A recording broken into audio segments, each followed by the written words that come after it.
welcome to Asking for a Trend. I'm Julie Hyman, and for the next half hour, we're breaking down the trends of today that will move stocks tomorrow. There's a lot to keep track of, so we're focusing on what you need to know to get ahead of the curve. Here are some of the trends we'll be diving into. A rough day for markets after Walmart earnings signaled there could be trouble ahead thanks to looming tariffs. We'll break down the rest of today's market trends. Then Commerce Secretary Howard Lutnick wants cruise lines to pay taxes. Yet President Trump has been vocal about wanting to lower taxes for individuals and companies. We'll talk about the possible shifts in the tax landscape. Plus, tonight, recent hostilities between the U.S. and Canada spill over onto the ice. We'll tell you why the four nations Faceoff title game is such a big deal for both sides and why viewership numbers in Canada could be staggering.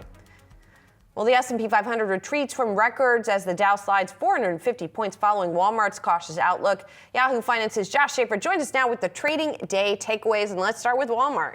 Yes, Julie, let's start with Walmart because that was one of the key laggards in the Dow driving that downside action. So let's take a look at Walmart stock on the day. So Walmart, the key driver here seemed to be guidance for the full year of 2025 or fiscal year 2026 for Walmart, but this year coming in softer than expected. The stock actually had its worst day. I'm going to put a year to date on here so we can see the drop a little better. Stock had its worst day since November 2023. You can see though, had been performing pretty well, which is going to be a trend we're going to talk about here with a lot of the stocks that fell today. But I think, Julie, what this really spoke to for me, growing anxieties around tariffs, growing anxieties around what it could mean for the consumer, what it means for not just companies, right, but what it also means for the consumer outlook for 2025. And you saw that play out a little bit across the retail sector. But I don't usually like putting too much stock into what we hear about one company being perhaps a little bit conservative at a time it might make sense to be conservative. And spinning that into an overall, is the consumer slowing, oh no, kind of story. But it gives it a little bit of fodder anyway. Right, well, and even the company itself, an analyst pointing out that Walmart tends to be conservative at the beginning of the year. I mean, that said, this is a reflection of a couple things. One, Walmart has done very well this year, as you pointed out. And two, even though we have, analysts and strategists come on the show pretty much every day and say, tariffs are not the worst case scenario. They say it's probably not happening and you don't see it priced into the overall market. Something like this illustrates that there is still a little bit of vulnerability and concern around the issue. Yes, absolutely. And I think overall it just kind of gave us a little bit of a catalyst for the day, right? So Walmart earnings were out before the day started. I'll flip over so we can take a clear look at takeaway number 2. Yes. It is 2025 winners taking a breather. So as we mentioned, so Walmart was one example. Walmart was one example. And then when you look inside the Dow itself, some other examples were just financial stocks. I'm going to equal weight this out for us. Look at your other worst performers. JP Morgan. Let's take a look at JP Morgan year to date. Guess what? Stock had been doing pretty well before today. Similar story with Goldman Sachs. And then when you take a look inside the NASDAQ 100, some of our bigger movers, of course, some individual headlines moving these stocks like a Palantir, but still, it just felt like momentum that we had been talking about for the past week or so with a lot of these big individual movers. CrowdStrike down today, Palo Alto down today. A lot of these stocks that had been doing well, just taking a breather after a pretty solid stretch. Yeah, which happens sometimes in the market, especially a market without macro catalysts. Exactly, and I think one thing that was interesting, Citi highlighted this today, Scott Kroner highlighted, overall he feels like the market has just priced in a lot of good news at this point, and he said, overall for the year, still feeling positive about the 6,500 target on the S&P. Still feels like we could get good returns, but negative headlines in the next month or so, you might see a little bit more of a jumpy market. He feels like a lot of the good news is priced in, and if we hear any sort of negative headlines, maybe we get a little bit of chop over the next month. Well, there's a bunch of tariff deadlines coming up, so we'll see how that is going to play out. Thanks, Josh. Well, Commerce Secretary Howard Lutnick making headlines, suggesting the Trump administration would have cruise lines paying U.S. taxes. And on the other hand, President Trump has been vocal about wanting to lower taxes for individuals and especially for companies as well. Here to sort through the potential shifts in the tax landscape, we've got American Enterprise Institute Senior Fellow Kyle Pomerleau. Kyle, there's a lot to sift through here, obviously. Tax is a complicated issue, but I wanted to start with the idea that most corporations are trying as hard as they can to pay the least tax that they can through a number of different methods, right? And so I wonder what you think of this particular comment or gesture by Lutnick to try to sort of change that situation when it comes to cruise lines. It's it's not clear exactly what policy he is thinking about enacting, but rhetoric aside, and also campaign promises aside, I think where you want to focus with respect to corporate tax policy and what might be happening over the next year is Congress. And Congress right now they're currently debating a bill that is going to extend the individual provisions of the Trump tax cuts. And those provisions are going to be very expensive. And as a result, they're not going to have a lot of fiscal space to do additional corporate tax cuts. So the campaign promises that Trump put forward, the lower 15% corporate tax rate, that's potentially unlikely. They may do some small corporate tax cuts for manufacturing, and they might also be looking into certain industries to raise revenue in order to offset the cost of these individual provisions. Cruise ships, maybe, but I haven't seen it specifically discussed except in last night's comments. Right, just sort of that off-the-cuff, perhaps, comment, right? So it sounds like then you don't expect a more wholesale look at where companies are domiciled, whether they could be paying more in U.S. taxes, for example, even with a cut. It doesn't sound like that is something that is sort of systematically being looked at.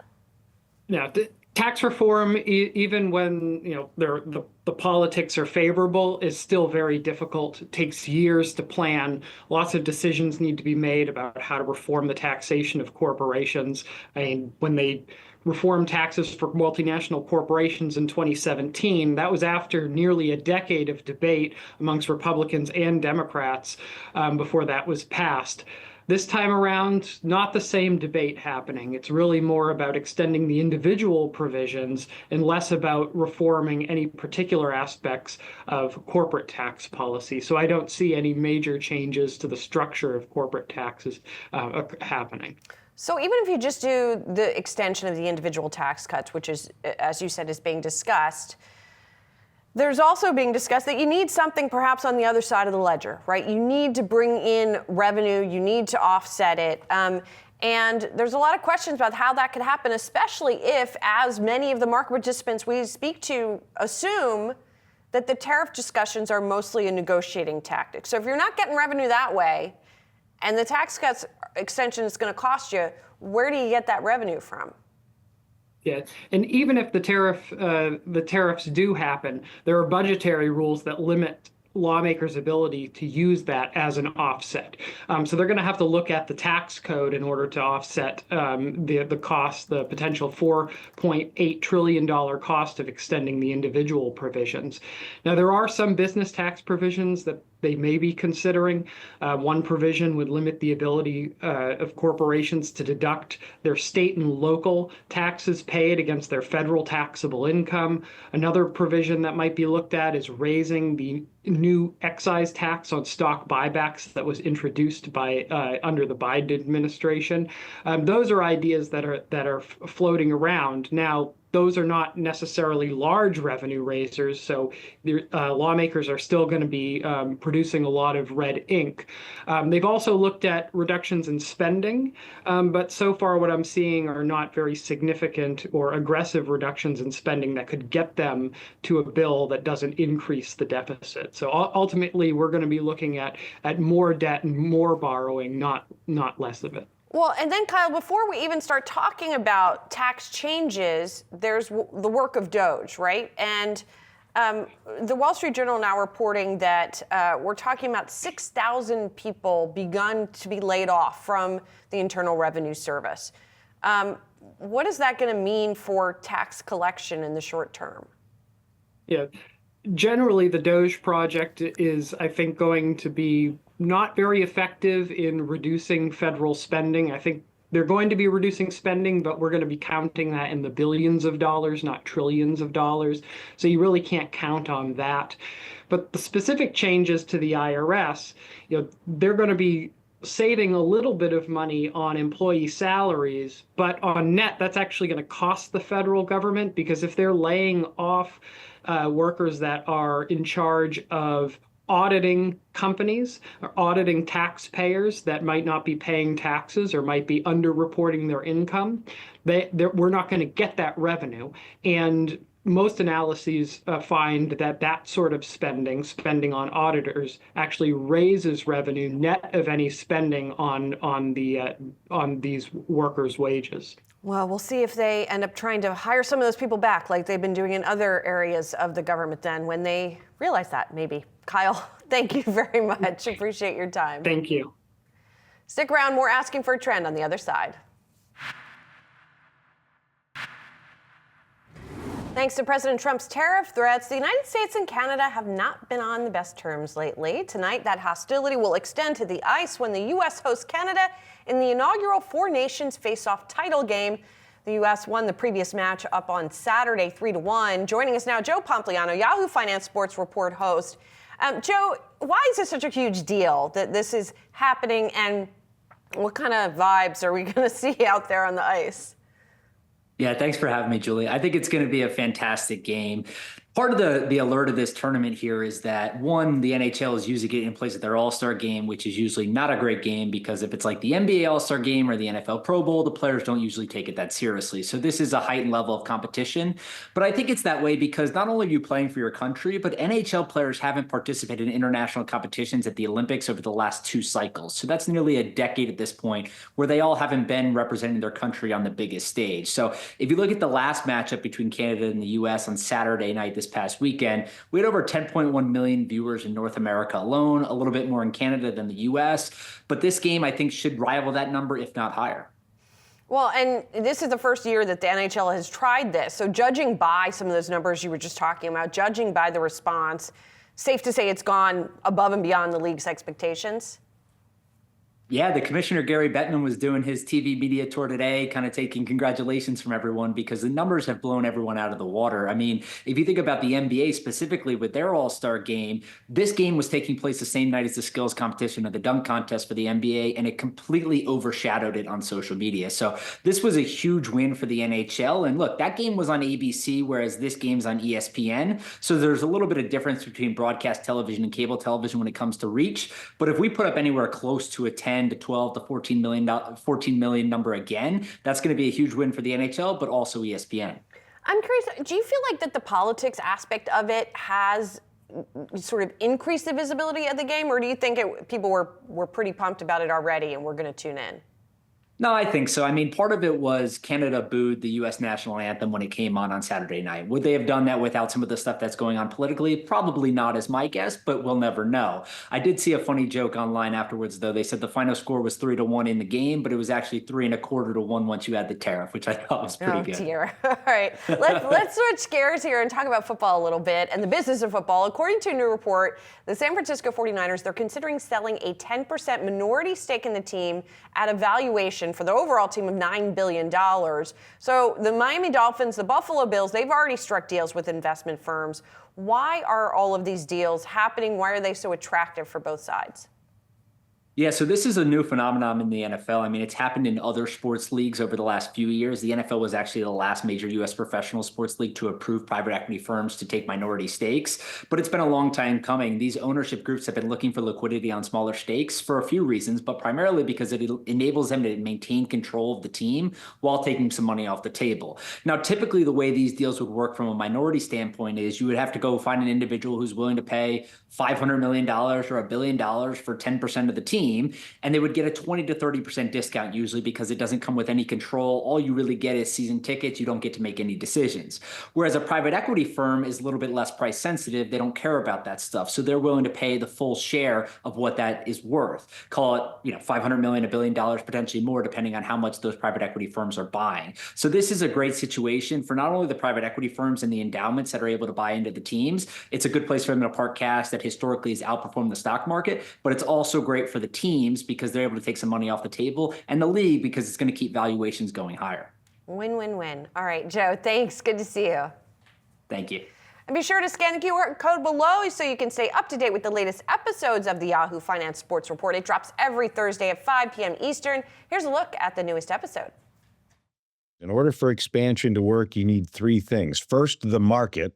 And we just talked about that. San Diego, great market, always has been for soccer, no doubt about that. Next is the stadium. You need to have a tangible plan, either a real building to go into or a believable plan for MLS to say you're going to have your own stadium within a really short period of time. And then the third thing is the money. You need to have the capital. You need to have the principal investors. So in this case, we had the market for sure. Then we had the stadium because San Diego State University has redeveloped where Jack Murphy Stadium, Qualcomm Stadium used to be, where the Chargers used to play. They won this big battle, this big bid to redo that land. And they built a 32,500 seat venue that's perfect for soccer. So we had the stadium, we had the market. It just came down to finding the investors.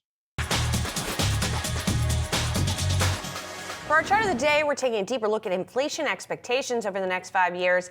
Yahoo Finance's Alexandra Canal joins me now with a closer look. Allie, what do you got?